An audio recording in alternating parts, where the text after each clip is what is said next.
à chacune. Je ne sais pas si vous avez remarqué, mais il y a un petit thème récurrent, déjà depuis le début du culte. Et cette semaine, avec Louis, on a regardé une émission, pour ceux qui regardent de temps en temps, 28 minutes sur Arte. Et il y avait un moment où on parlait de la situation critique dans le monde pour l'approvisionnement en eau douce.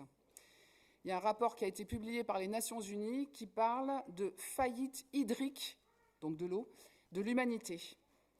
Et puis dans les Échos, il est dit 70% des principaux aquifères de la planète sont en déclin, sans perspective de régénération. 410 millions d'hectares de zones humides, l'équivalent de la surface de l'Union européenne, ont été asséchés au cours des 5 dernières décennies, entraînant un effondrement de 85% des espèces d'eau douce. Résultat, 4 milliards d'êtres humains manquent d'eau au moins une fois par an. Et puis il y a des grandes mégalopoles qui sont proches du point zéro, où il n'y a plus quasiment d'alimentation en eau potable. Pourquoi est-ce qu'on parle de ça ? On continue notre série dans l'évangile de Jean. Joseph, la semaine dernière, nous rappelait que dans cet évangile qui veut dire bonne nouvelle, on raconte plusieurs rencontres de Jésus avec des personnes très différentes. Aujourd'hui, il va être question de soif et d'eau. Et comme évangile veut dire bonne nouvelle, on va se demander quelle va être peut-être la bonne nouvelle pour nous aujourd'hui. Alors on va lire presque en entier, c'est très long, dans le chapitre 4 de l'évangile de Jean, les versets 1 à 42. Et il y en a certains, je vous dirai au moment qu'on ne lira pas, parce qu'ils ne sont pas... Enfin voilà. Ils sont très bien, mais c'était pour raccourcir un petit peu. Donc Jean 4, versets 1 à 42. Jésus, ayant su que les pharisiens avaient entendu dire qu'il faisait et baptisait plus de disciples que Jean, en fait ce n'était pas Jésus lui-même qui baptisait, mais ses disciples, il quitta la Judée et retourna en Galilée. Or, il fallait qu'il passe par la Samarie. Il arrive donc dans une ville de Samarie nommée Sichar, près du champ que Jacob avait donné à Joseph son fils. Là se trouvait la source de Jacob. Jésus, fatigué du voyage, s'était assis, tel quel, au bord de la source.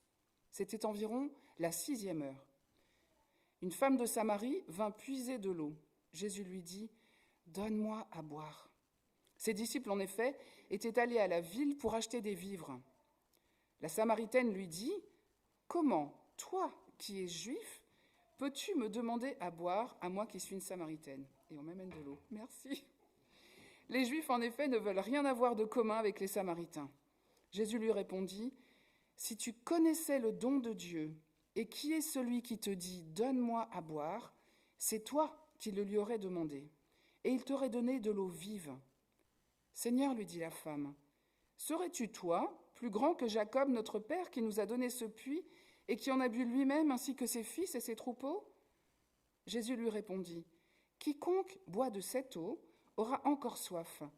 Celui qui boira de l'eau que moi je lui donnerai, celui-là n'aura jamais soif. L'eau que je lui donnerai deviendra en lui une source d'eau qui jaillira pour la vie éternelle. » La femme lui dit « Seigneur, donne-moi cette eau-là pour que je n'ai plus soif et que je n'ai plus à venir puiser ici. » « Va, lui dit-il, appelle ton mari et reviens ici. » La femme répondit « Je n'ai pas de mari. » Jésus lui dit « Tu as raison de dire « Je n'ai pas de mari », car tu as eu 5 maris, et celui que tu as maintenant n'est pas ton mari. En cela, tu as dit vrai. » « Seigneur, lui dit la femme, je vois que toi, tu es prophète. Nos pères ont adoré sur cette montagne. Vous, vous dites que le lieu où il faut adorer est à Jérusalem. » Jésus lui dit, « Femme, crois-moi, l'heure vient où ce ne sera ni sur cette montagne, ni à Jérusalem que vous adorerez le Père. Vous, vous adorez ce que vous ne connaissez pas, nous adorons ce que nous connaissons, car le salut vient des Juifs. Mais l'heure vient, c'est maintenant, où les vrais adorateurs adoreront le Père en esprit et en vérité, car tels sont les adorateurs que le Père cherche. Dieu est esprit, et il faut que ceux qui l'adorent en esprit et en vérité. » La femme lui dit, « Je sais que le Messie vient, celui qu'on appelle Christ. Quand il viendra, lui, il nous annoncera tout. » Jésus lui dit, « C'est moi qui te parle. » Là-dessus arrivèrent ses disciples qui s'étonnaient de le voir parler avec une femme. Toutefois, aucun ne dit « Que cherches-tu » ou « De quoi parles-tu avec elle ?» La femme laissa donc sa jarre, s'en alla dans la ville et dit aux gens « Venez voir, il y a là un homme qui m'a dit tout ce que j'ai fait.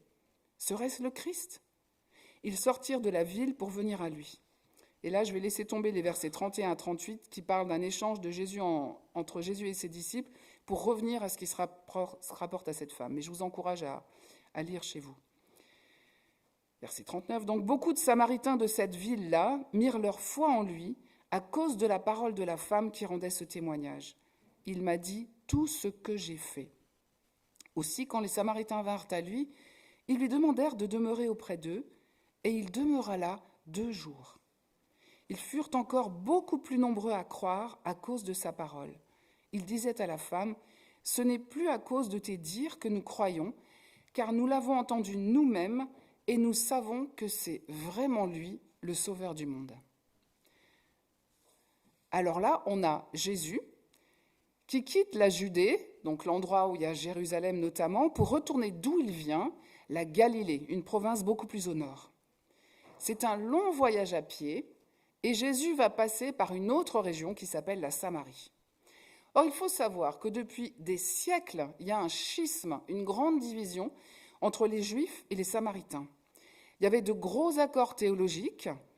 Les Samaritains avaient d'autres divinités, ils avaient un culte différent, ils avaient même un temple rival de celui de Jérusalem sur le mont Gazirim qui se trouve justement à côté de ce village de Sichar. Ils étaient vus par les Juifs comme pires que des païens. Et cette opposition faisait qu'un Juif, et notamment un Juif religieux, évitait tout contact avec ceux qu'il considérait comme impurs. Or, le texte nous dit qu'il fallait qu'il passe par la Samarie. En fait, d'habitude, les Juifs, pour éviter le contact avec les Samaritains, ils longeaient le long du Jourdain pour ne pas passer en Samarie. Mais peut-être que ce « il fallait », et c'est quelque chose qu'on voit souvent, notamment dans les évangiles, dit quelque chose de ce que Dieu désire. Ça nous dit peut-être que Jésus y va de manière volontaire, pas juste pour raccourcir le trajet, mais voilà, quelque chose de volontaire, et en ça, il va renverser les bonnes pratiques.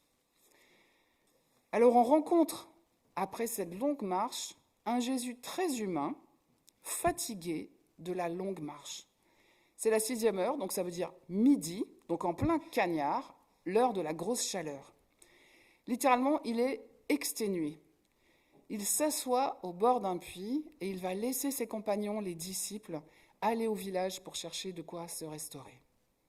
Et puis il y a une femme qui arrive. Or, midi nous signale que sans doute soigneusement, elle évite de rencontrer les autres femmes qui viennent en général puiser soit à l'aube, soit au crépuscule pour éviter la chaleur. Donc précisément, elle n'a pas envie de se retrouver avec les autres et on va comprendre pourquoi. Et Jésus se fait mendiant. Il dit sa soif, il dit son besoin, il est fatigué, il fait chaud. Et il la met, elle, une femme samaritaine, en position de pouvoir l'aider, lui, un religieux juif. Et c'est ça qui va ouvrir la porte au dialogue. Et d'abord, cette femme, du coup, c'est elle qui va donner en premier. Mais quand même, elle s'étonne. Les Juifs n'ont pas de relation avec les Samaritains. Elle a bien repéré, sans doute à l'accent de Jésus ou à ses habits, il avait sans doute les franges, les phylactères, etc., communes aux rabbis juifs. Donc elle a reconnu qu'il était juif. Du coup, c'est dur de faire plus contre-culturel, plus non théologiquement, non politiquement correct. Elle est femme. Et les maîtres, les rabbis juifs, les enseignants juifs n'ont aucune relation avec les femmes, quelles qu'elles soient, surtout quelles qu'elles soient, surtout en l'absence de leur mari, et encore moins d'une Samaritaine dont on va apprendre en plus qu'elle a un passé un peu louche. Du coup, elle interroge l'initiative de Jésus, et Jésus va alors se présenter non plus juste comme celui qui demande, mais comme celui qui donne, comme celui qui peut étancher pour de bon une autre soif plus profonde et plus vitale. Il lui fait envisager plus loin que l'eau dormante du puits, ce n'est pas une eau courante, l'eau d'un puits. en proposant une eau vive, une eau jaillissante, un don de Dieu qui ouvre sur la vie éternelle. Alors évidemment, elle ne comprend pas bien de quelle eau il s'agit. Alors peut-être avec un petit peu d'ironie, elle lui dit « Allez, moi j'aimerais bien en avoir, ça m'évitera d'avoir cette corvée tous les jours, d'aller puiser au puits. » Et puis Jésus l'invite à amener son mari. Et puis là, elle se trouve devant le choix de révéler ou de garder secret cette relation avec quelqu'un qui n'est pas son mari. Elle choisit de dire simplement qu'elle n'a pas de mari. Et Jésus lui dit qu'elle dit vrai, mais aussi qu'il connaît son passé. Il lui dit, oui, tu as eu 5 maris avant, et puis celui d'aujourd'hui, c'est pas ton mari. Alors on ne sait pas ce qui s'est passé pour cette femme, parce que 5 maris avant, une autre relation maintenant, on ne sait pas s'il y a eu des divorces, s'il y a eu des répudiations, si c'est elle qui est partie plusieurs fois, s'il y a eu des fuites, si elle a été abusée, si elle était elle-même, on ne sait pas. En tout cas, il y a clairement eu des échecs, sans doute des douleurs, et puis une relation actuelle avec quelqu'un qui n'est pas son mari. Donc une situation honteuse pour elle vis-à-vis de l'extérieur. On comprend le pourquoi elle vient seule. Et du coup, quand elle entend Jésus lui dire ça, elle reconnaît en lui un prophète, un homme de Dieu quelque part, qui connaît les secrets, les hontes, les chagrins, peut-être, mais elle ne s'enfuit pas. La manière dont Jésus lui a parlé ne l'a pas rebutée. Il ne l'a pas jugée. En plus, il lui parle seul à seul, sans la présence de ses disciples. Il révèle ce qu'il sait sur elle, sans l'humilier. Il respecte son intimité.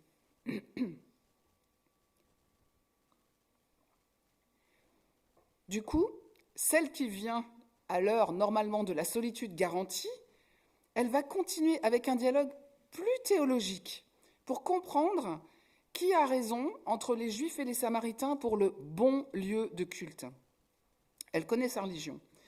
Et puis, encore une fois, Jésus l'amène plus loin.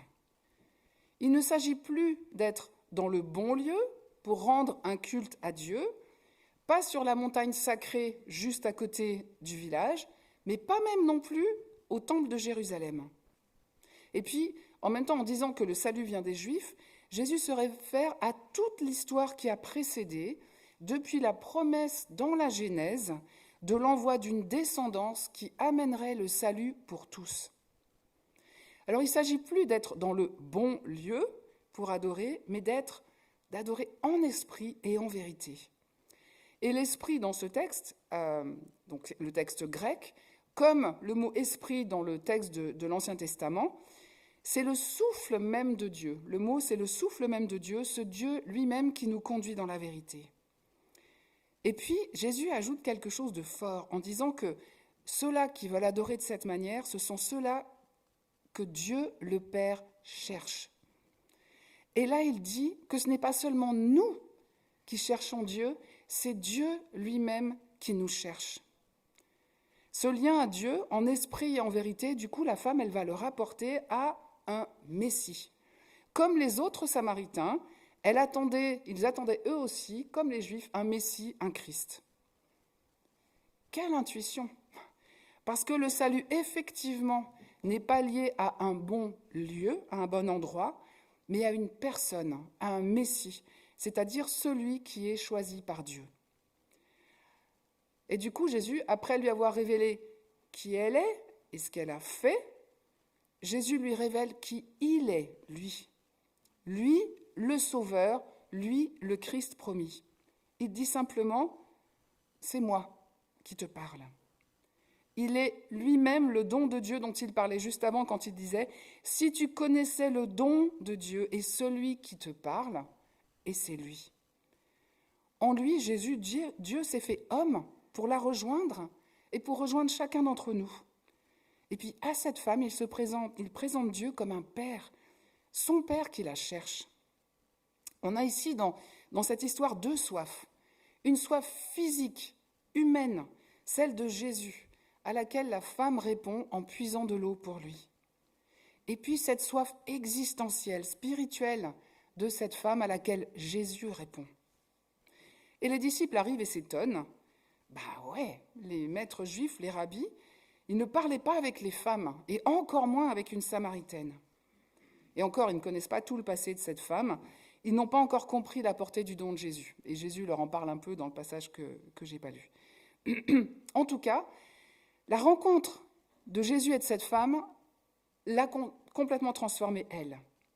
Celle qui vient au moment où elle est certaine de ne pas croiser d'autres, elle va courir, laisser sa cruche, ce pourquoi elle est venue, et aller dans le village et raconter à tout le monde ce qu'il s'est dit dans l'échange avec Jésus. Elle dit « Il m'a dit tout ce que j'ai fait ». Elle ne se cache plus et elle est en vérité aussi avec les autres, les gens du village. Et puis elle dit même « Ne serait-il pas le Christ ?» Alors peut-être qu'elle n'est pas encore certaine, hein, ils ont passé un moment mais pas non plus l'éternité à discuter, donc elle a encore beaucoup à découvrir, mais n'empêche, dans ce temps court, Jésus l'a bouleversée et a ouvert un immense chemin d'espérance pour elle qu'elle veut partager aux autres. Jésus l'a accueillie telle qu'elle était et lui ouvre une vie nouvelle. Et puis aux gens du village, elle ne va pas raconter un contenu doctrinal, elle va raconter une rencontre. Et du coup, dans l'évangile de Jean, c'est la première missionnaire, la première qui va partager, témoigner. Et encore une fois, c'est complètement contre-culturel. Une femme non juive, au passé douteux. Mais quand même, les paroles de cette femme qui est marginalisée vont intriguer la population aussi. Waouh ! Et du coup, ils vont venir à leur tour sortir du village pour aller à la rencontre de Jésus. Et ce Jésus les touche également en profondeur, ce qui fait que eux, les Samaritains, l'invitent à rester. Et du coup, Jésus bouleverse son programme et il va rester 2 jours de plus. Lui qui avait simplement demandé à l'origine un peu d'eau, il va chambouler en bien toute la vie du village. Et puis après avoir vécu ce temps avec lui, les villageois vont dire à la femme « Ce n'est plus seulement à cause de ce que tu nous as dit que nous croyons, mais nous l'avons entendu, Jésus, nous-mêmes, et nous savons qu'il est vraiment le sauveur du monde. » Ils ont fait la vérité, eux aussi, avec Jésus sur eux-mêmes, et ils font cette déclaration incroyable. Jésus n'est pas seulement le sauveur des Juifs ou des Samaritains, mais du monde. On a ici toutes les dimensions un petit peu de l'humain, du physique, avec de la soif, du psychologique, avec tout ce qui a été vécu, émotionnel, du théologique, du spirituel. On a même la recréation d'un lien social pour cette femme avec les gens du village. Alors quelqu'un peut me parler de Jésus, me raconter ce qu'il a fait pour lui, mais c'est à moi de faire mon chemin, de découvrir, de me laisser interpeller par ce Jésus directement et de réaliser qu'il me cherche avec amour. Et je peux le faire là où j'en suis, avec ce que je ne connais ou avec ce que je ne connais pas encore. Et du coup, ça me fait penser à nouveau à la rencontre dont Joseph nous parlait la semaine dernière avec Nicodème, au chapitre précédent, et je vais redire quelques mots sur lui.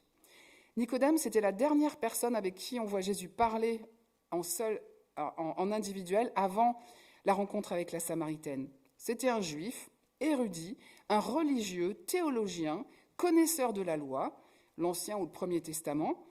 En résumé, c'était un homme bien. Ça se passait à Jérusalem, donc quelque part la partie la plus sainte du territoire, pas la Samarie. Et puis, Jésus surprend cet homme en lui disant en gros que toutes ses connaissances ne suffisent pas, qu'il lui faut un nouveau départ, littéralement une nouvelle naissance, et que celle-ci ne peut venir que de Dieu, que d'en haut. Et il lui dit, en prenant au passage quelques illustrations des écrits de Moïse que Nicodème connaît bien, que Dieu aime le monde et ceux qui habitent ce monde et que Dieu a envoyé Jésus par amour pour sauver le monde et non le juger. En Jésus, Dieu se fait homme pour nous rejoindre et nous donner ce que nous ne pouvons pas nous donner nous-mêmes. Et on a le verset le plus connu que Joseph a lu évidemment la semaine dernière, Jean 3,16, « Car Dieu a tant aimé le monde qu'il a donné son Fils unique pour que quiconque met sa foi en lui ne se perde pas, mais qu'il ait la vie éternelle. » Jésus avait invité Nicodème à croire, c'est-à-dire à faire confiance, à se confier en Dieu. Puis on sait dans la suite de l'évangile de Jean qu'il va falloir du temps à Nicodème pour accueillir pleinement ça. Il était venu de nuit, donc sans doute pour ne pas être repéré par ses collègues responsables religieux qui n'aimaient pas franchement Jésus. Mais la rencontre quand même l'a bouleversé au point qu'à un moment, il ose un timide désaccord quand on voudra arrêter Jésus. Mais ce qui est fou, c'est qu'après la crucifixion de Jésus, sans savoir que Jésus va ressusciter, au moment de la menace la plus grande, alors que même les disciples de Jésus se cachent par peur, Nicodème vient de manière courageuse de jour devant les autorités avec un autre pour réclamer le corps de Jésus et l'embaumer.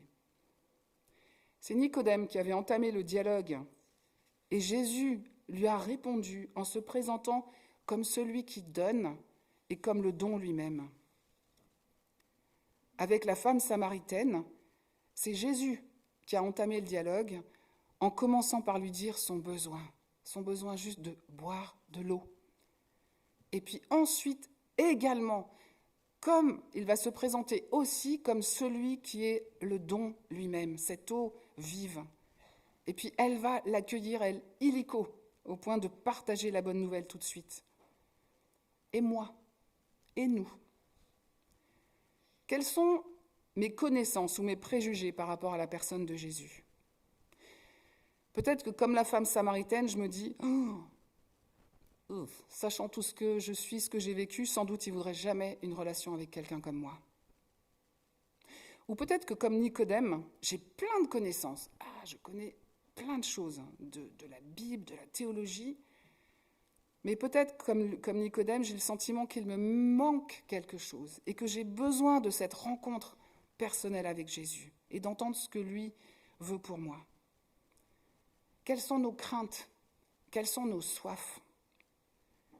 Quelles sont les vérités qui nous concernent chacun et qu'on n'aurait absolument pas envie d'étaler ou qui nous font éviter aussi le regard des autres, les choses que nous-mêmes on connaît, mais pas les autres ?